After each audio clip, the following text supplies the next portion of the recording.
किसी ने बहुत खूब कहा है कि छोटे छोटे कर्म भी ईमानदारी से करने चाहिए, सेवा भाव से करने चाहिए, क्योंकि इसी में ही महानता समाई हुई होती है, महानता के गुण समाये हुए होते हैं। ओम शांति दोस्तों, नमस्कार।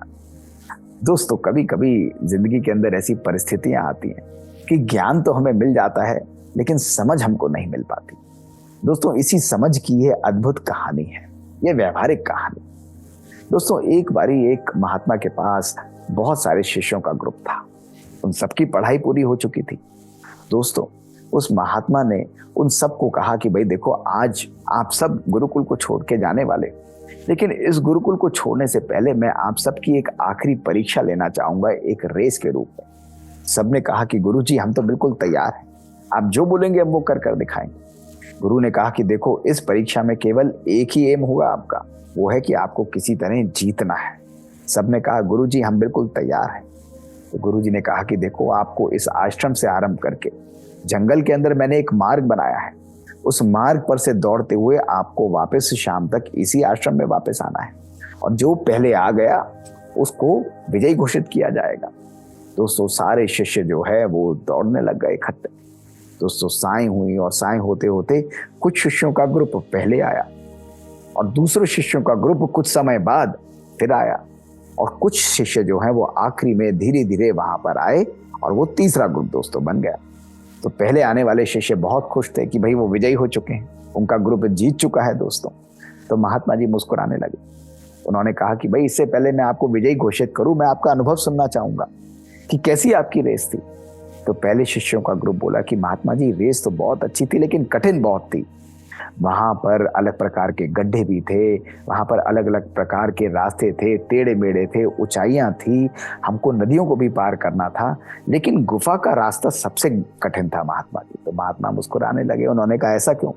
कहते, महात्मा जी, उस गुफा के अंदर लाइट नहीं थी, हम सबको आगे दौड़ना था, लेकिन उस मार्ग पर दौड़ते दौड़ते नीचे अनेकों अनेकों कंकड़ थे। उन कंकड़ों के ऊपर जब हम चल रहे थे तो हमारा पांव बहुत दर्द कर रहा था और हमें रेस जीतनी थी।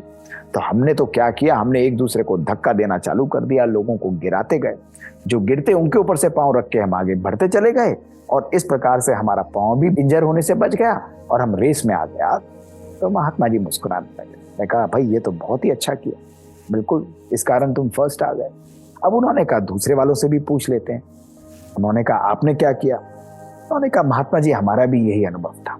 रेस कठिन थी, मार्ग कठिन था, नदियों को पार किया, उस मार्ग दुष्म मार्ग को भी पार किया, लेकिन गुफा हमें भी बहुत कठिन लगी। जैसे ये बोल रहे हैं, उस गुफा में हमें भी जाना पड़ा। वहां पर अनेकों कंकड़ और पत्थर थे, हमारे पांव में भी बहुत चुभन हो रही थी, लेकिन हमने किसी को गिराया नहीं महात्मा जी। हमने वहां आकर अपनी स्पीड को स्लो कर लिया और धीरे धीरे उन कंकड़ और पत्थरों पर चलने लगे। इस कारण आज हम जब यहाँ पर पहुंचे हैं तो हम दूसरे नंबर पर पहुंचे हैं। महात्मा जी ने कहा, ये तो तुमने ठीक किया। अब वो पहुंचे तीसरे वालों के पास। उन्होंने कहा, भाई तुमने क्या किया? तो वो लोग मुस्कुराने लगे। उन्होंने कहा, क्षमा करिएगा गुरुदेव, हम लोग थर्ड आए हैं, हम हार चुके हैं, लेकिन हमारा भी अनुभव इसी प्रकार का था। उस डिफिकल्ट रेस के अंदर हम भी गुफा के अंदर बहुत परेशान हुए। जैसे ही हम वहां पर पहुंचे, वहां पर देखा तो इतने कंकड़ हैं, वो हम सबके पांव में लग रहे थे। तो हम सब ने सोचा कि भाई, इन कंकड़ पत्थरों के ऊपर से हम चलेंगे तो हमें चोट लगेगी। तो हम में से एक एक व्यक्ति कंकड़ और पत्थर को उठाता गया। इस कारण हमारी स्पीड बहुत ही स्लो हो गई। हमारे मन में ये था कि भाई, ये हमारे पांव में तो चुभ रहे हैं, कम से कम जो मेरे पीछे आए उसके पांव में तो ना चुभे।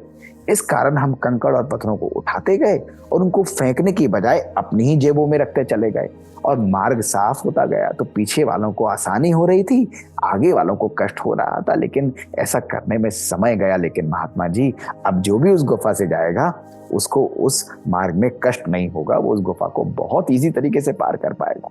तो महात्मा ने मुस्कुराते हुए बोला कि कहाँ है वो कंकड़ पत्थर? तो उन्होंने अपनी जेबों में हाथ डाला दोस्तों, और सारे कंकड़ पत्थर निकालकर महात्मा के सामने रख दिए। महात्मा जी मुस्कुराने लगे और उन्होंने कहा कि देखो, अब आप ही बताओ, सच्चा विनर कौन है? सब लोगों ने एक ही आवाज में कहा कि ये तीसरा ग्रुप ही सच्चा विनर है। सब जानते थे कि उन्होंने अपनी सोच के कारण, अपनी एटीट्यूड के कारण, अपने विचारों के कारण, अपनी बुद्धिमत्ता के कारण ना केवल वो रेस जीती है, लेकिन अपनी जिंदगी को भी, अपने व्यवहारिक रूप से भी लोगों का मन जीत लिया है। दोस्तों, जीवन के अंदर इस प्रकार हमारी लाइफ भी चलती है। हम कभी कभी अपनी जिंदगी की रेस में दूसरों को नीचा गिराते हैं, दूसरों को कभी कभी पीछे छोड़ने के लिए रूल्स को तोड़ते हैं और हम रेस को जीत भी जाते हैं दोस्तों। लेकिन ध्यान रखिएगा, जब हम ऐसी रेस को जीतते हैं तो हम लोगों को दुआएं दोस्तों नहीं मिलती। हम अक्सर अपने आप को उस विजयश्री के पथ पर अकेला पाते हैं दोस्तों। लोग हमारी तरफ उठकर भी नहीं देखते और दोस्तों इस कारण वो सच्ची विजय का आनंद हम जीवन में उठा नहीं पाते। दोस्तों, श्रेष्ठ और शक्तिशाली विजय कौन सी है, जिसमें हम ना केवल उस विजय के मार्ग पर दूसरों के लिए भी मार्ग को प्रशस्त करें, उन लोगों के लिए भी रास्ते को साफ करें, उनको भी सहयोग का हाथ दें, ताकि हम सब इकट्ठे मिलकर इस रेस को जीतें। दोस्तों, सच्चा ज्ञान केवल किताबों में नहीं, लेकिन ज्ञान सच्चा तो वो है जो हमारे आचरण, हमारे व्यवहार में झलकता है। दोस्तों, अक्सर में देखा जाए तो ये डिग्रियां जो हैं, ये तो हमारी पढ़ाई की केवल एक फीस है दोस्तों, ये रसीदें हैं। लेकिन सच्चा ज्ञान तो वो है जो हमारे मुख के द्वारा, हमारी सोच के द्वारा, हमारे कर्मों के द्वारा ना केवल हमें सुख देता है, लेकिन अनेकों अनेक आत्माओं को भी श्रेष्ठ बना देता है, उनको भी प्रेरणा देता है। इस प्रकार दोस्तों, सदा अपने जीवन में दूसरों का भला करने के लिए सोचिए। जब ऐसी सोच होगी तो परमात्मा सदा आपके लिए मार्ग प्रशस्त करेगा और विजय आपके कदम चूमेगी दोस्तों, आपके पीछे परछाई की तरह। शुक्रिया दोस्तों। ओम शांति। दोस्तों, बात बात की इस सीरीज में ऐसी कुछ कहानियां हम आपके पास लेकर आ रहे हैं। आप भी झटपट कुछ अपनी कहानियों को हमारे पास लिख कर भेजिए हमारे ईमेल पर bkdrmohitgupta@gmail.com। और दोस्तों, इन कहानियों को, इन छोटे छोटे एपिसोड्स के द्वारा आपके सामने ही लेकर हम उपस्थित हों। शुक्रिया दोस्तों। ओम शांति।